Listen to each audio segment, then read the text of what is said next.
बात, अच्छा वो पम्पकिन सीड्स वाली बात तो मैं बड़ी जबरदस्त आपको बात बताना चाहूंगी, लेकिन आपके शो पे एक चीज मैं आज जरूर मेंशन करना चाहूंगी कि प्लीज खुदा के लिए, बीइंग अ डाइटिशियन, मैं आपके आगे हाथ जोड़ के ये चीज कहती हूँ कि प्लीज पंजीरियों को छोड़ दें। पंजीरियां इतनी खतरनाक हैं आप सोच नहीं सकते, और उनके कितने साइड इफेक्ट्स हैं ये मैं आपको अभी बताने जा रही हूँ। भाई लड़की क्या बात कर रही हो, दुनिया सारी पंजीरी पे तो रहती है, बच्चे पैदा होते हैं उसके बाद।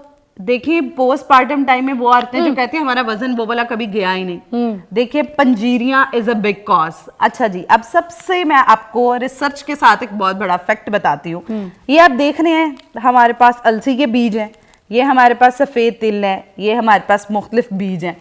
कोई भी बीज है ना, इसके अंदर एक ऑयल मौजूद है, असेंशियल ऑयल, जिसे हम ओमेगा 3 ओमेगा 6 कहते हैं, हमारे हार्ट के लिए, हमारे ब्रेन हेल्थ के लिए। एक ब्रेक लेंगे, ब्रेक के बाद ये बताइएगा, सस्पेंस कर दिया इसने कि पंजीरी छोड़ दें, पंजीरी एक जहर है। क्यों पंजीरी क्यों जहर है, इसके बारे में पूरी बात जानेंगे वर्दा से न्यूज़ के ब्रेक के बाद। ओके, वर्दा सिकंदर अभी हमें ये कह रही है कि जहर है पंजीरी, पंजीरी छोड़ दें। ये जो हम बच्चा पैदा करने के बाद भी औरतें जब लग जाती हैं पंजीरियों के ऊपर, तो वो कहती हैं अपनी ज़िंदगियाँ, अपनी सेहत ख़राब पंजीरी की वजह से करती हैं, और पंजीरी ने ही सारा जो निज़ाम है वो ख़राब किया, और ये जहर है, ये आप कह रही हैं किस वजह से? अब बताएं, जवाब दें उनको। अच्छा देखिए, जो हमारे पास सीड्स होते हैं जो जैसे कि मोस्टली पंजीरियों में डाले जाते हैं, अब ये जो अलसी का बीज है अगर आप इसको तोड़ेंगे, ठीक है, जैसे मैं आपके सामने ये सफ़ेद तिल है, या इधर ये एक अलसी का बीज पड़ा है, ये हम इसको खोलते हैं, ठीक है।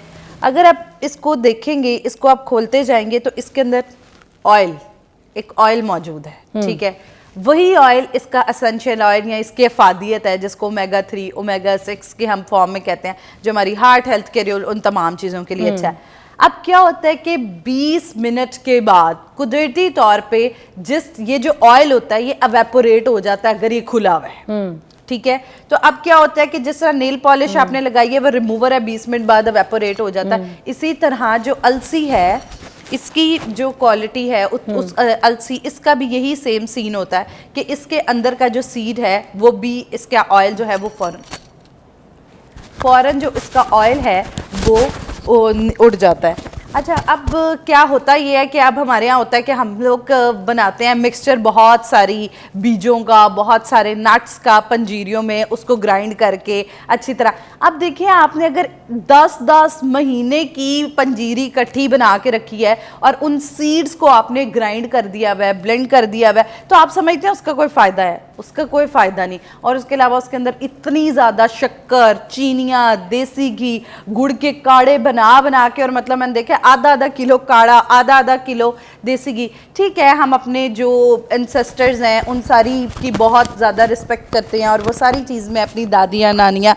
हमारी खूबसूरत जो है वो कन्वेंशंस हैं, लेकिन उन सब के साथ ज़रूरी है कि अब जैसे रिसर्चेज हो रही हैं, मॉडिफिकेशंस हो रही हैं, हमें पता लग रहा है कि अब ये देखें, आप बीज हैं, इनका तेल उड़ जाता है तो फ़ायदा नहीं इनको ग्राइंड कर करके तो आपने कहा है कि हमारी दादी नानी ये जो रिसर्च हमें बताती हैं, जो ख़ानदानी चलते आ रहे हैं, हर बहू को, हर बेटी को खिलाई जाती है पंजीरी, ये आपने कहा है कि जहर है, ये बिल्कुल नहीं खानी है। हाँ, इसके बजाय आप देखें इस तरह के प्रोटीन बार्स खाएं, या अगर आपने पंजीरी बनानी भी है तो पंजीरी को बनाने के हेल्दी और तरीके हो सकते हैं। फॉर एग्जाम्पल ये हो सकता है कि जितने सीड्स हैं आपने इनको दादड़ नहीं करना, जितने नट्स हैं आपने उनको दादड़ नहीं करना, आप उनको as it is raw form में जो चीज़ है इन सबको मिक्स करें और रख लें। और ये है कि आप इनको जब दादड़ करते हैं तो इनकी अफादियत ख़त्म हो जाती है, तो इनकी अफादियत को बरकरार रखने की ज़रूरत है कि आप इनको रॉ फॉर्म में खाएं। जैसे कि अब जैसे आज हमने ये प्रोटीन बार्स बनाए, इसी को आप मॉडिफाई कर सकते हैं। बिल्कुल, आप इसके अंदर सूजी डाल सकते हैं। ये जैसे कि मैंने ओट्स जो है वो इधर रखे हुए हैं, बहुत सारे लोग इसको एज अ मील रिप्लेसमेंट इस्तेमाल करना चाहते हैं, तो अब इस बार के अंदर अगर आप ओट्स ऐड कर देंगे तो कार्बोहाइड्रेट्स का सोर्स भी हो जाएगा, प्रोटीन का सोर्स, क्योंकि इसके अंदर ग्रेन्स शामिल हैं, सीड्स शामिल हैं जो कि फैट्स का सोर्स है, तो और उसके अलावा माइक्रोन्यूट्रिएंट के अमाउंट वैसे ही बहुत अच्छी मौजूद है। नट्स में हमारे पास खजूर, खोपरा, आप वो ऐड कर सकते हैं। तो आप इसको दूध के ग्लास के साथ एक बार को as a replacement of breakfast जो है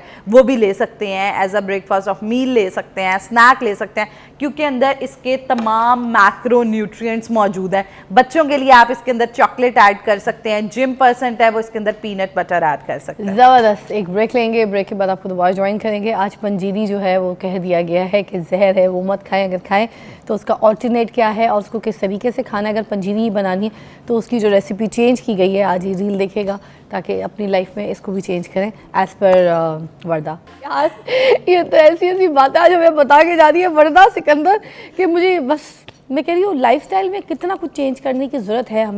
हमें पता कुछ नहीं होता, हमें हमारे अम्मी अब्बा अजदाद बड़े कोई ऐसी नुस्खे या कोई ऐसी बात बता देते हैं, हम उसको फॉलो करना शुरू कर देते हैं, हम उसको खाते रहते हैं।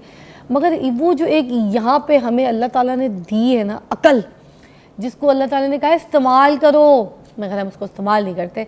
इसीलिए हम कहते हैं हम इस तरह के अहमक लोग हैं कि जब अल्लाह ताला अकल बांट रहा था तो हम छन्नी लेके घूम रहे थे। तो खैर एक और बात करी थी आप कुछ, मैंने कहा उसको। जी बिल्कुल, बात हो रही थी पम्पकिन सीड के हवाले से। तो सबसे पहले मैं आपको एक कुरानी आयत जो है वो सुनाऊंगी, उसके बाद मैं आपको अफादियत बताऊंगी।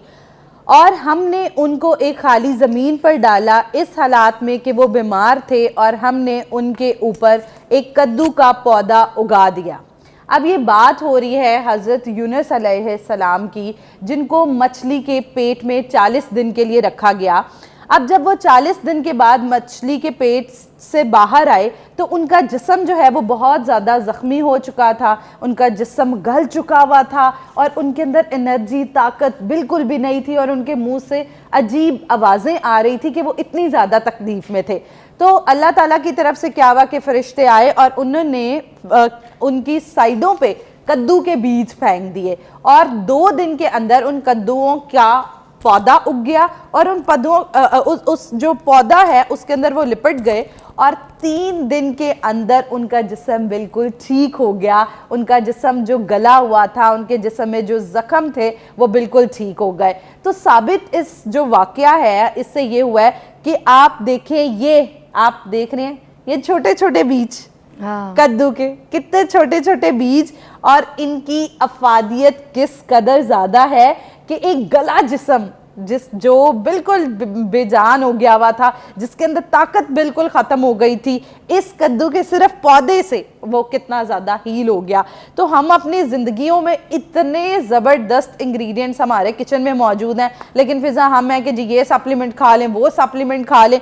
आपको ये इतनी ज़बरदस्त अफादियत वाली चीज़ें आप दिन में 4 से 5 ये कद्दू के बीज मुंह में डाला करें, इनको चबा लिया करें, पानी के साथ पी लिया करें, दूध के अंदर मिला के पी लिया करें, इनके ये बार्स बना के खा लिया करें। तो मैं कहती हूँ आपको कोई डेफिशिएंसीज नहीं होनी, कोई बीमारियाँ नहीं होनी, आपकी स्किन टाइट रहेगी, वेल मॉइस्चराइज रहेगी, और आपकी स्किन में बैक्टीरियल ग्रोथ जो है वो नहीं होगी। तो आप जैसे ये कुरान के वाक़े के साथ रिलेट करने का मकसद यही था कि आपको पता चले कि हर न्यूट्रिशनल फैक्ट्स और ये चीज़ें हमारे कुरान में पहले बताई गई हैं, लेकिन आज we are moving in a modern era. वही बात है ना, बीमारी से पहले तो इलाज निकाला गया था, फिर बीमारी निकली है। बिल्कुल बिल्कुल। तो हम जो इलाज को देखते ही नहीं, हम सिर्फ ये कहते हैं हाँ ये बीमारी हो गई, इसका इलाज कोई नहीं है। प्रिवेंटिव मेडिसिन कुरान पाक में मौजूद है, तो बस हमें यह है कि उसको फॉलो करना है। और आई एम वेरी थैंकफुल कि आपका फोरम जो हमेशा ही कोशिश करता है कि अथेंटिसिटी, लॉजिक्स एंड फैक्ट्स इनके साथ बात की जाए। तो अब जैसे हमें आज पता लगा है,